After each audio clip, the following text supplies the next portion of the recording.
وی ورشه او ټول کلی خبر کا چې ملنګې گرفتار شو هم د چرګانو په غلا کې. کتونکو ته دا وایي تا خپله باندې واده کړی او بچنګي دي شته؟ غلی کېنه، دا زما ښځه ده. زه ورته یم پلاره دا ستا یوازې ښځه نه، ستا ښځه نه، نو وایي ستا څه ده؟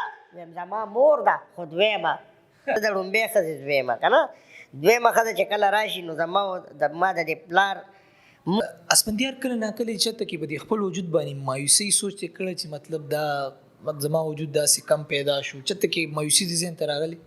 شوبز دنیا کې خو جهانګیر دی، اسماعیل شاهد صاحب دی چې دا دوه دي چې دې سره مطلب دی کردار خلک کوي. نو السلام علیکم، تاسو J91 نیوز ګورئ او زه یم ارشد خان. نننی خصوصي نشست کې را سره د پښتو ډرامو ډیر ټیلنټډ اسفندیار را سره موجود دی. د پښتو بشمیر ډرامو کو هغه چې کوم دی یو ښکلی کردار ادا کړی دی، همیشه زموږ استادو په مخونو باندې خنداګانې راوستي دي. د اسفندیار په خپل ژوند کې څومره خوشحالي ده او هغه نن سبا دغه مصروفیات څه دي او بیا په معاشره کې د هغې د کومو خلکو نه د څه باره کې ګیري دي، دغه ټول بنیادي معلومات په خصوصي نشست کې دو. اسفندیار ټول ناول زه ستاسو شکریه ادا کوم. السلام علیکم، زه ستاسو شکریه ادا کوم او د کتونکو چې خدای دې ټول ښاد او آباد ساتي، زموږ دا ویډیو به ګوري. بس زندگی دا ښه تېرېږي، بس دې کې زموږ اوس رزق دی.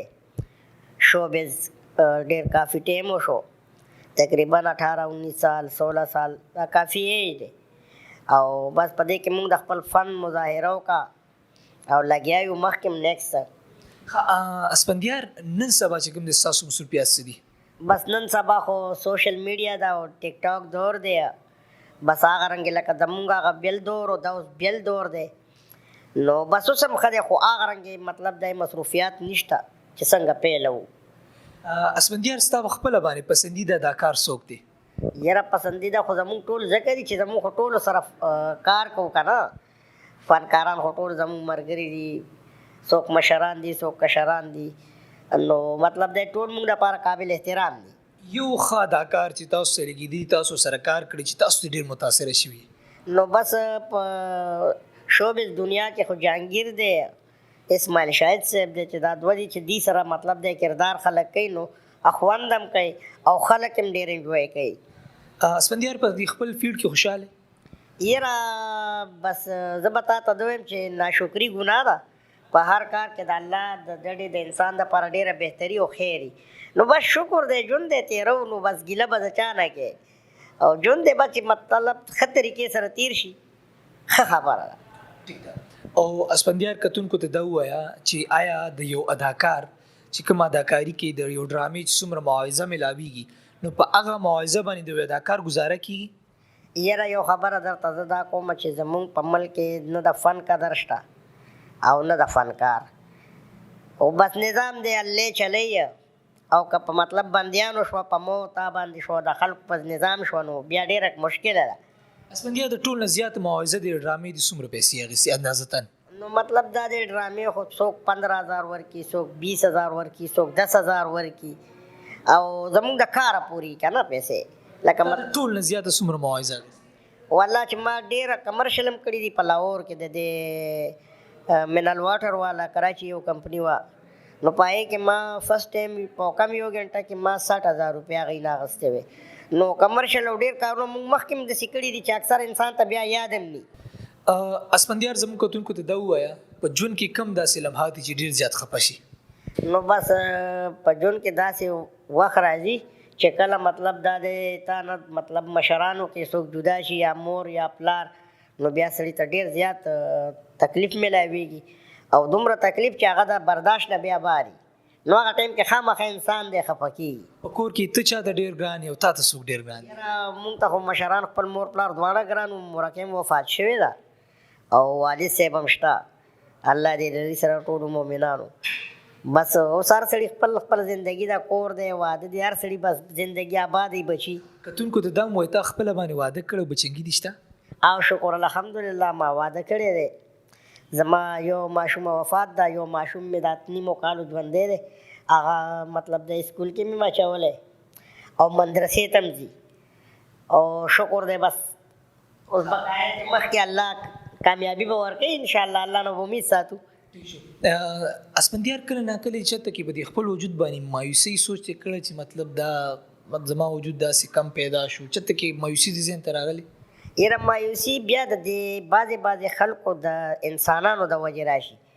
په دنیا کې داسې خلک هم شته چې هغه مطلب دا دی چې د انسان په روپ کې انسان ښکاري خو د هغه عادتونه داسې چې هغه مطلب دی بول چال یې داسې نه شوی ګرځېدلی ډېر نه چا سره ناسته پاسته یې نه کړې نو هغه بیا تا ته یو داسې خبره چونکې خامخا سړی پرې خفه کېږي نو بیا مطلب د انسان په دې خفه شي چې کني مطلب دا وګوره دی ځان ته انسان پوره ګوري او ما ته مطلب دی سپک ګوري نو په هغې خامخا سړی خفه کېږي. او اسفندیار په معاشره کې خلک سپک نظر کوي خلک هم څه لحاظ سره ډېر تنګوي نو بس زمونږ خو دا ډرامې دي بس څوک اواز کوي چتی دی څوک وایي پتی دی څوک څه وایي څوک څه وایي نو بس دا خو د دې خلکو بس زندګي ده. او زه خپل زرداد صاحب ته وایم چې ګوره دا د دې خلکو مینه ده خو زمونږ دا خلک په مینې عادت هم ډفرنټ دی چینج دی. زه درته وایم خیر دی په ته به په دې نه غوسه کېږې خپله دې مینه کړې چېرته خپله دې چېرته مینه کړې؟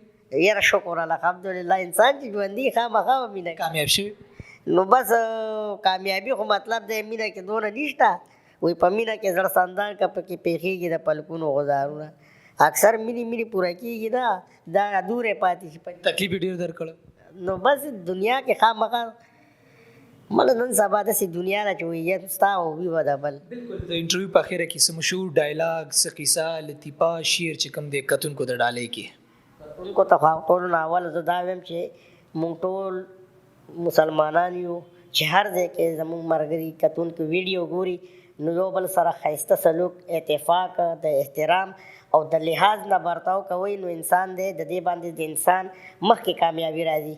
کوشش پکار دی چې ټوله دنیا یو بل سره په اتفاق شي. پاکستان دومره ښکلی ملک دی چې په دنیا کې چې ته وګرځې نو تا ته به د خپل ملک د قدر پته ولګي خو بس موږ سره د خپل ګران وطن قدر نشته. اسفندیار یو ښکلی ډایلاګ دی فني شان ډایلاګ څه ته یاد دي د ډرامې هغه لږ راته دغې ایکټ وکړئ. وی ورشه او ټول کلی خبر کا چې ملنګې گرفتار شو هم د چرګانو په غلا کې. یو بلکل اخره کې یو بل ډایلاګ چې تاسو یې چې تاسو فیورټ یو خلک ډېر زیات خوښوي بس هغې سره پروګرام اینډ اپ کوو نو بس زه داسې به ووایم چې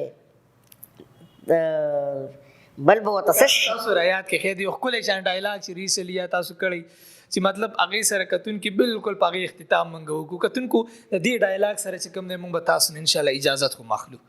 دا یو ډرامه ما اسماعیل شهید صاحب سره کړې وه نو په هغې کې زما میرانه موري نو زه پکې بیا ډېر بدماش دویم د اسماعیل شهید زه د ړومبۍ ښځې دویمه که نه دویمه ښځه چې کله راشي نو ما د دې پلار مور دوی سره لانجوي چې کني بهی زما نوې لیدلن را اوس به ما سره ډېر په طریقه خبرې کوئ نو هلته پلار ما ته غلی کښېنه دا زما ښځه ده زه ورته یم پلاره دا ستا یوازې ښځه نه ستا ښځه نه نو وایي ستا څه ده ویم زما مور ده خو دویمه. ډیره مهرباني کتونکو اسفندیار چې کوم دی ډیر مینهناک انسان دی او ډیر جانانه انسان دی او د خپلې اداکارۍ په وجه باندې زموږ ستاسو په مخونو باندې خنداګانې راولي.